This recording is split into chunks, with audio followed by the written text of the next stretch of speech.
Leitura diária. Primeiro livro de Reis, capítulo 19. A fuga de Elias para Horebe. Ora, Acabe contou a Jezabel tudo o que Elias tinha feito e como havia matado todos aqueles profetas à espada.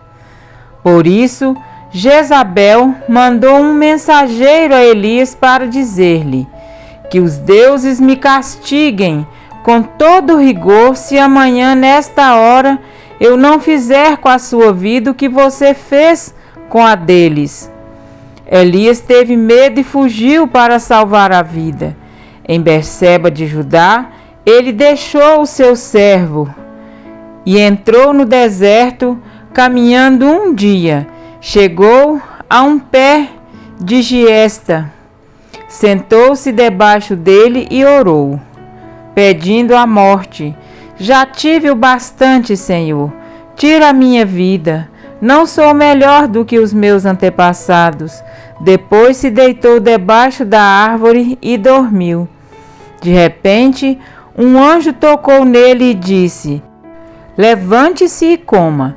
Elias olhou ao redor e ali, junto à sua cabeça, havia um pão assado sobre brasas quentes e um jarro de água. Ele comeu, bebeu e deitou-se de novo. O anjo do Senhor voltou, tocou nele e disse: levante-se e coma, pois a sua viagem será muito longa. Então ele se levantou, comeu e bebeu. Fortalecido com aquela comida, viajou 40 dias e 40 noites, até chegar a Horebe, o monte de Deus. Ali entrou numa caverna e passou a noite.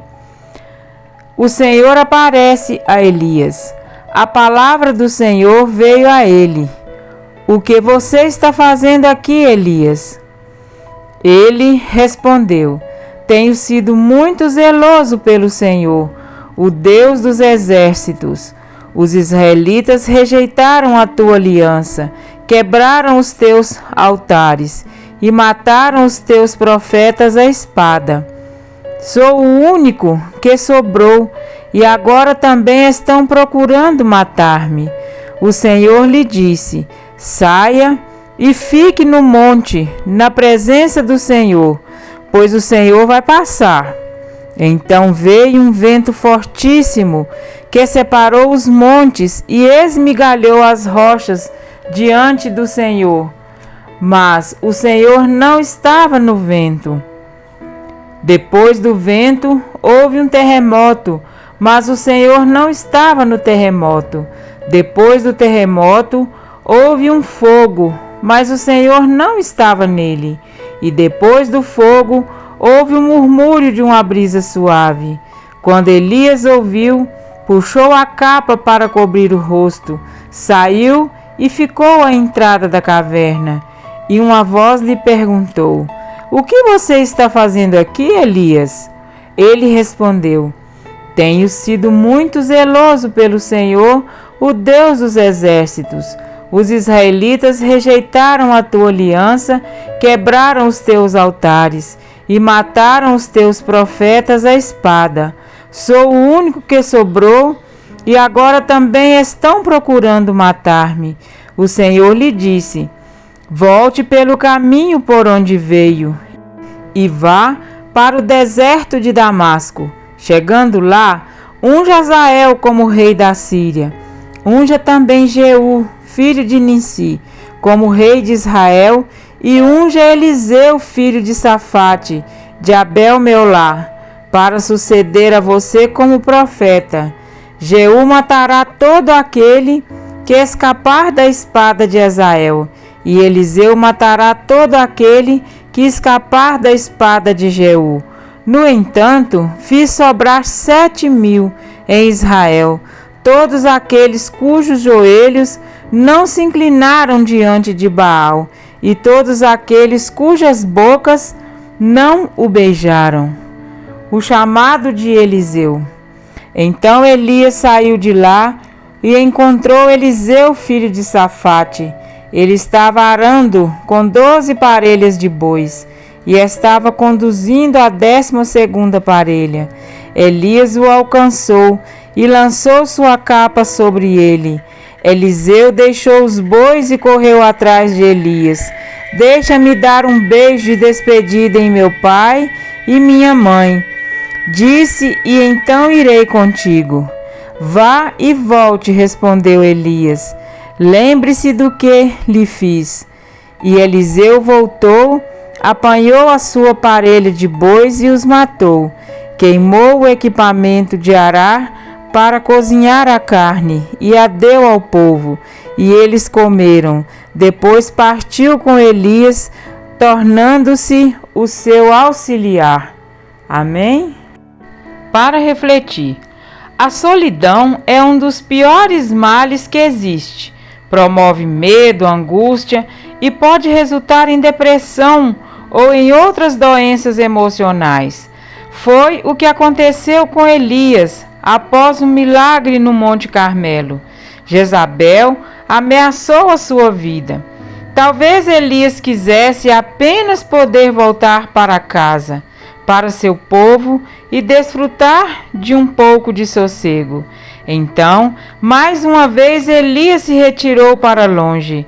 Só que desta vez ele não se foi porque Deus ordenou, mas por conta própria, indo na direção que ele mesmo escolheu. E embaixo de uma árvore entregou-se não somente ao sono, mas chegou a pedir para si a morte. Isso mesmo, o fiel servo de Deus pediu para morrer. O Senhor, porém, enviou o seu anjo para reanimá-lo, pois o anjo do Senhor acampa-se ao redor dos que o temem e os livra. Salmo 34, 7. Deus tinha um plano na vida de Elias que ele jamais imaginaria. Por mais que um servo de Deus encontre dificuldades na jornada da vida, Deus jamais o desampara. Ele está sempre disposto a suprir as nossas necessidades de acordo com a situação. Elias estava tão mal que comeu pão, bebeu a água e voltou a dormir.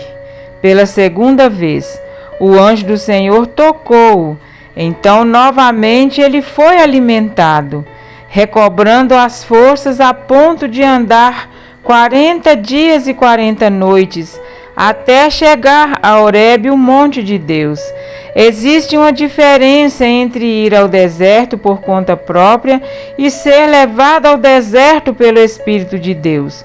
O próprio Cristo precisou passar pelo deserto no mesmo intervalo de tempo em que Elias caminhou, mas ele foi porque foi levado pelo Espírito ao deserto. Mateus 4:1. Elias enfrentou essa jornada e no fim encontrou o monte de Deus. Jesus venceu o deserto da tentação e no fim participou de um banquete servido por anjos de Deus. Pode ser que você esteja passando pelo deserto, ou pode ser que até o seu deserto tenha acabado e você nem tenha se dado conta disso, entrando na caverna do medo, porque costumamos focar no problema, quando a solução está bem ao nosso lado, nos dizendo: "Que fazes aqui?"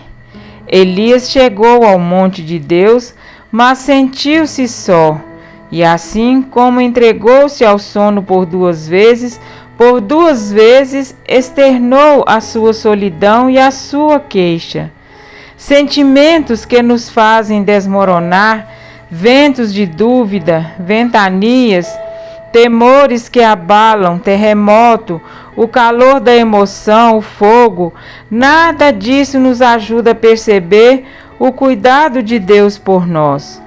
Mas numa brisa tranquila e suave, o Senhor se manifesta a todo aquele que nele crê. Ele não nos chamou para nos escondermos na caverna da solidão, do desânimo, do medo, da frustração. Por 2 vezes Elias dormiu, então 2 vezes o anjo o tocou e o alimentou.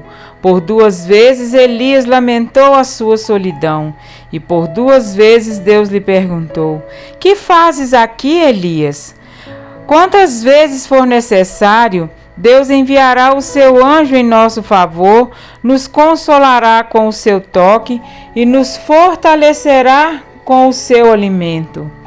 Quantas vezes for preciso, Deus nos convidará a sairmos da caverna para vivermos os seus propósitos. Elias já estava no Monte Santo de Deus e seus sentimentos negativos o fizeram desperceber disso. Será que não estamos vivendo a mesma situação? Hoje o Senhor nos diz: Filhinho, saia da caverna. Tenho lindos propósitos em sua vida. Você só precisa confiar em mim. Eu prometo cuidar de você. Você está se sentindo sozinho e deprimido? Deus promete te dar o tratamento que deu a Elias. Ele deseja te tocar, te dar o alimento que vivifica, te indicar o caminho em que deves andar, falar com você, te ouvir, te usar como seu instrumento. E se ainda estiver achando pouco, ele te apresenta pessoas que irão ajudá-lo a sentir-se melhor. Onde estão vocês, joelhos que não se dobraram ao príncipe deste mundo?